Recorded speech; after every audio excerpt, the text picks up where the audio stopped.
Սիրելի քաղաքացիներ,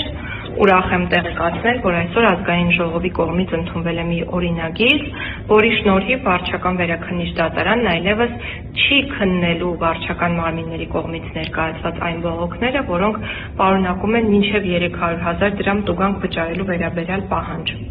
Սա նշանակում է, որ բոլոր նմանատիպ բողոքների քննությունը օրենքնուժի մեջ մտնելուց հետո պետք է ավարտվի,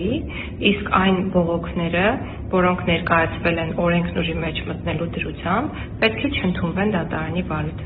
Սա մի նախաձեռնություն է, որը վարչական վերաքննիչ դատարանի ծանրաբեռնվածությունը կրճատելու է ոչ ավել, ոչ պակաս 30%-ով, ինչը հնարավորություն է տալու դատարանին կենտրոնանալ այլ գործերի քննության վրա, ապահովելով գործերի ողջամիտ ժամկետում քննության հրամայականը։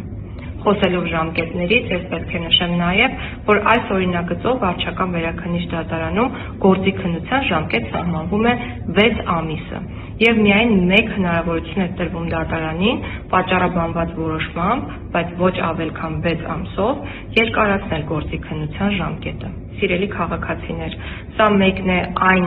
բազմաթիվ նախաձեռնություններից, որոնք միտված են ձեր իրավունքների արդյունավետ պաշտպանության մեխանիզմների սահմանմանը։